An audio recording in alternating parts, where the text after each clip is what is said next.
Agora, ainda nessa questão da brutalidade política, essa semana a gente teve o início dos debates televisivos. Você naturalmente deve ter acompanhado o debate do Rio de Janeiro, da cidade do Rio de Janeiro.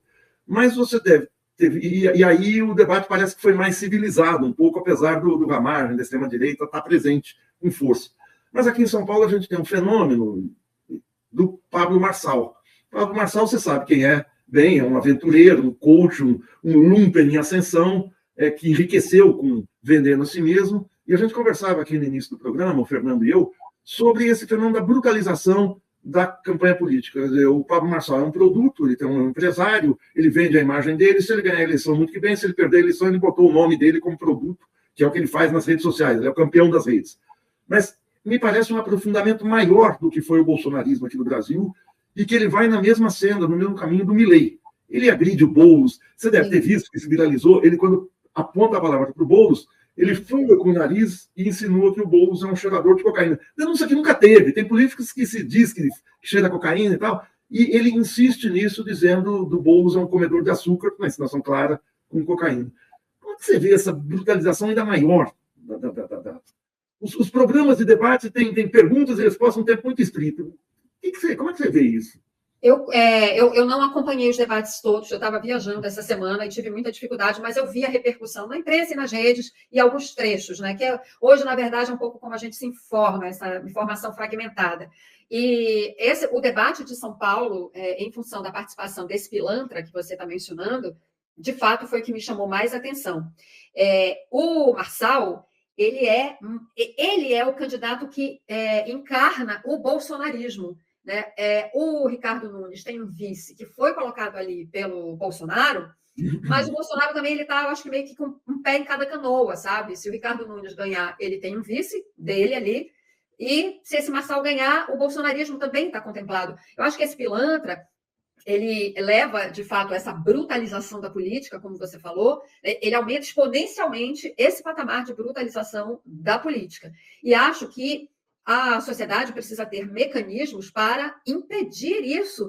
Eu fiquei muito preocupada quando vi a cena, porque, assim, Maringoni, eu acho que nós temos dois níveis aí de responsabilidade para impedir que isso continue acontecendo. Apareceram os balõezinhos aí na tela.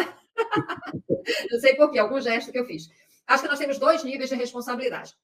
O das emissoras de TV e da mídia em geral, que promove debates, né? Tem que ter regras. Como essas pessoas do bolsonarismo não sabem se comportar, né? Tipo o padre Kelman, né? Não adianta fazer muito acordo e esperar que eles sejam civilizados, porque eles não serão. Eles não sabem debater e não querem. Não é que eles não sabem, eles não querem debater no nível civilizado. Então, tem que ter regras muito claras, inclusive de punição, né? Então, por exemplo, um cara como esse Marçal faz uma acusação daquela que é mentirosa e criminosa, é mais do que mentir, né? Aquilo se enquadra ou em injúria, calúnia, difamação, enfim, advogado sabe disso melhor que eu.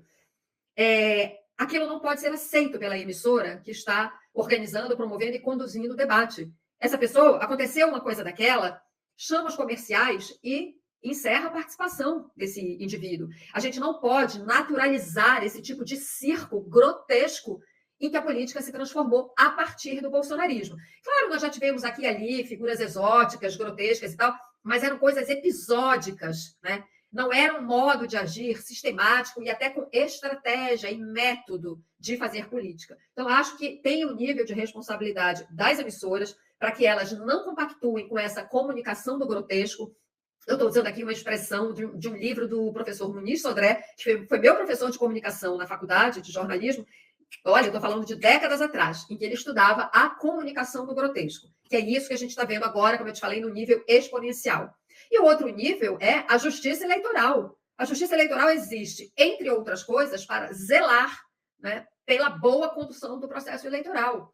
Esse tipo de coisa, acho que o Boulos vai fazer isso, evidentemente, acho até que ele já falou que vai entrar com alguma medida jurídica contra esse Marçal, mas a gente não pode ficar só enxugando gelo, né? Tem que tentar se antecipar ou tem que criar regras duras o suficiente para intimidar essas pessoas, para que elas pensem duas vezes, pelo menos, antes de usar esse tipo de recurso. A gente não pode, o meu receio todo é esse, é a naturalização. E, de fato, esse pilantra participou do debate, no dia seguinte estava em muitas manchetes, e no dia seguinte, ou 2 dias depois, o G1 foi entrevistá-lo. como se ele fosse um candidato absolutamente normal e estava lá na manchete do G1 a tarde toda. É a naturalização. É a mesma coisa o Trump. A imprensa norte-americana fez a mesma coisa com o Trump, está fazendo agora novamente com ele, sabe? Eu fico assim, às vezes me perguntando, gente, será que, não sei, eu estou exagerando, mas eu acho que a gente precisa, sim, criar mecanismos. Ah, mas isso é censura? Você está cerceando a liberdade de expressão? Não, nós estamos lidando com um tipo de político que usa armas políticas que não eram usadas até recentemente. A gente precisa se preparar para isso. A gente que fala as instituições, a sociedade, a parte que cabe à sociedade, que somos nós aqui, nós como jornalistas, é a repulsa a isso, é o repúdio, né? É não aceitar essa naturalização. Agora, as instituições têm que ter mecanismos de punição.